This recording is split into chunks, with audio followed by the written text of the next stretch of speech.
7 signs he's breaking inside, and you'll never hear him say it. Carl Jung, he's still showing up, still smiling when he's supposed to, still answering, "I'm good," when people ask. But if you really look at him, not just glance, but see, you'll notice something's off, something's shrinking. His eyes don't light up like they used to. His voice seems just a little too measured. His laughter feels like an echo of something he used to believe in. The world around him keeps turning and he plays along, but inside he's breaking, and he'll never tell you, not because he doesn't want to, but because he doesn't know how. Carl Jung once said, "Until you make the unconscious conscious, it will direct your life, and you will call it fate." Men are often trained to keep their pain unconscious, hidden, buried, ignored, and so they suffer in silence. Not because they're emotionless, but because they're conditioned to be. This isn't about blame. This is about awareness. Because there are signs, subtle, coded, sometimes contradictory, that reveal the pain a man carries. You just have to know how to read them. So if someone in your life seems distant, cold, or strangely fine, this might be the truth behind his silence. Let's begin. Sign 1. He's present, but emotionally absent. He shows up to dinner, to work, to family events. He sits beside you on the couch. He says the right things, but the energy is gone. It's not anger. It's not tension. It's something far more hollow, a quiet vanishing. His replies get shorter. His eyes don't meet yours as often. His body is there, but his spirit feels somewhere far away. This is often the first fracture, the emotional disconnect that precedes the collapse. Not because he's planning to leave, but because part of him already feels gone into himself, into the only place he believes he can break without being judged. Men are taught that withdrawing is strength, that pulling back is how you regain control. But when a man starts fading from the emotional space you once shared, it's a cry for help dressed in stillness. He doesn't need confrontation. He needs a safe place to return to. But his own mind tells him he doesn't deserve it. Sometimes he'll still laugh, still make plans, still function. But you'll feel the absence. In the small things, how he no longer lingers in conversation, how his hugs feel shorter, lighter, how he avoids eye contact when you ask if he's okay. He may say, "Just tired," but it's not physical fatigue. It's soul-level exhaustion, a depletion that can't be fixed by sleep or a weekend off. In Jungian psychology, this is when the persona, the social mask, stays in place, while the true self retreats deeper and deeper into the unconscious. And if no one notices, he'll start to believe that disappearing was the only way to feel safe. Sometimes the bravest thing you can do is notice and say, "I see you, even if you're quiet. I'm still here." Because when presence turns hollow, what he needs isn't fixing. It's seeing, fully, softly, without pressure. Sign 2. He becomes hyper-independent. Suddenly, he insists he can handle everything alone. He doesn't ask for help. He doesn't want to talk about us. He shuts down every offer of support with a simple, "I'm fine," but this isn't strength. It's self-preservation. When a man starts breaking, the first instinct is to isolate, to make sure no one sees him bleed. Hyper-independence isn't a sign that he's healed. It's often a defense mechanism born from the belief that depending on others is dangerous. Carl Jung explained that when the ego feels under threat, it will build fortresses, walls that feel like discipline or resilience on the outside, but are really shields protecting a wounded inner self. He'll overwork. He'll stop sharing details. He'll try to prove he doesn't need you. But if you step back far enough, you'll notice. This isn't liberation. It's fear, wrapped in self-sufficiency. And that fear often stems from early wounds. Times he needed someone and was let down. So now, the only safe option is silence. He's not doing this to hurt you. He's doing it to avoid the unbearable vulnerability of needing someone. of risking the same disappointment again. In his world, needing equals weakness, and weakness equals exposure, and exposure means pain, so he carries everything, alone, even if it breaks his back. But there's a hidden contradiction. The more he tries to prove he doesn't need anyone, the more isolated he becomes, and the deeper the pain grows. He won't say it, but he wishes someone would offer help without forcing it.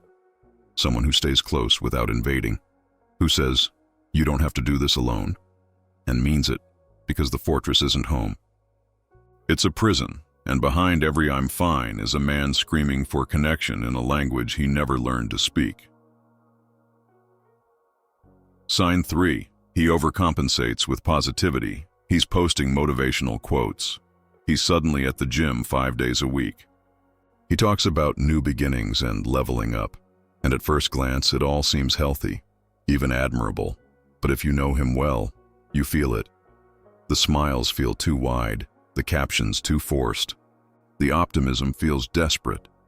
This is the kind of brightness that comes from someone running away from a very dark place. Not embracing light, but chasing it so it doesn't catch up with him. He's trying to convince himself that everything's okay, and in doing so, he tries to convince everyone else too. It's the psychological equivalent of whistling in the dark, because acknowledging the pain would require vulnerability. And vulnerability would mean risking rejection, shame, or weakness. So instead, he performs strength, loudly, constantly, and that performance, ironically, becomes the very sign that he's falling apart. You'll hear him talk about mindset and grind, but never about fear. You'll see him shine online, but at night, the silence feels heavier. Jung would call this a compensatory reaction, when the unconscious pain leaks out through exaggerated conscious behaviors. The louder the confidence, the deeper the insecurity beneath. And when you ask how he's really doing, he deflects, smiles, changes the subject, because the pain feels like a threat to the identity he's trying so hard to protect. But real strength isn't how loud you smile. It's how honest you're willing to be with your darkness. And sometimes, the one performing the hardest is the one hoping someone will finally say, "You don't have to pretend, you're allowed to just be." Sign 4. His emotions become erratic or flat. You might notice two extremes. Either he overreacts to small things, or he feels nothing at all. 1 minute, he snaps over a trivial comment. The next, he's indifferent to something that once mattered deeply to him. He's not being dramatic. He's emotionally dysregulated. Carl Jung spoke often about the complex, emotional patterns formed from old wounds. When triggered, these patterns can hijack the personality, and the man you know starts acting like someone else. This isn't about logic, it's about overload. When a man is silently suffering, his nervous system gets stretched to the edge, and since he won't talk about it, it leaks out in reactions he doesn't understand either. This is the part where most people take it personally, where they say, "He's changed." And yes, he has. But not because he wants to, because he doesn't know how to process what he's carrying, and no one ever showed him how. If you're trying to make sense of this kind of silent pain, the Jung Method can help. It's a self-guided tool based on Carl Jung's psychology, created to help you understand what words can't explain. The link is pinned in the first comment. Sign 5. He sabotages his own happiness. He cancels plans, starts arguments over nothing, turns down good opportunities, or pulls away just when things are starting to feel good. You wonder why. Things were going well. He seemed hopeful. Why now? It doesn't make sense on the surface. But deep down, it's a story he's been telling himself for years. The story that says, "You don't deserve this. Good things don't last. It's safer to end it before it ends you." He's not rejecting joy. He's afraid of it, because happiness feels unfamiliar, and in the nervous system, unfamiliar often feels dangerous. So he pushes away what so many people crave: peace, love, connection. Not because he doesn't want it, but because he doesn't know how to hold it without fear. Carl Jung would call this the shadow in action. The hidden part of the psyche, filled with shame, self-doubt, and old pain, that steps in when life starts to feel too good. And that part says, sabotage it now. At least that way, it's on your terms. He might not even realize he's doing it, but you'll notice the patterns. He picks fights over nothing. He ghosts when things get serious. He distances himself from opportunities that would bring him joy. It's not about you. It's not even about the present. It's about the past, the echo of old wounds that taught him love was unsafe, success was fleeting, and happiness always comes with a cost. Rather than face the fear of losing something good, he chooses to destroy it himself. Because pain he controls feels easier than pain he can't predict. And in doing so, he confirms the story he's been telling himself all along. See? I knew it wouldn't last. But what he really needs is someone who doesn't take it personally. Someone who sees past the sabotage and says softly, you don't have to lose this. You don't have to ruin what wants to stay. Because sometimes, the people who push the hardest are the ones silently begging to be held. Sign 6. He avoids you, but still looks for you. He doesn't respond. He reads your message, leaves it on scene, and disappears. He acts like you don't exist. But when you're not looking, he checks your profile, scrolls through your photos, listens to the old voice notes he never deleted. He doesn't reach out, but he never really lets go. To most people, this looks like indifference. But what he's really doing is hiding from you, from the memories, from the weight of what he still feels, because facing you would mean facing what never got closure, what still aches, what still matters more than he wants to admit. So instead, he avoids, but he watches. He says he's moved on, but every action screams otherwise. At night, when the world gets quiet, he scrolls back through the past like it still belongs to him. Because in some ways, it does. Avoidance isn't always detachment. Sometimes it's love tangled in fear, a silent war between longing and pride. He avoids you. Not because you meant nothing, but because you meant too much, and he doesn't know how to hold that anymore. He tells himself, if I just stay quiet, it'll fade. If I don't reach out, I'll heal faster. If I don't feel, I won't break. But the heart doesn't work that way. It remembers. And even now he notices when you're online. Feels something when your name appears. Wonders if you've forgotten, or if you feel it too. He might never say it. But silence isn't absence. It's unspoken emotion, buried too deep to surface. Because some men don't stop caring. They just stop showing it. Sign 7. He speaks. Of tomorrow, but you're not in it. He talks about his goals now. The next trip, the new job, the version of himself he wants to become.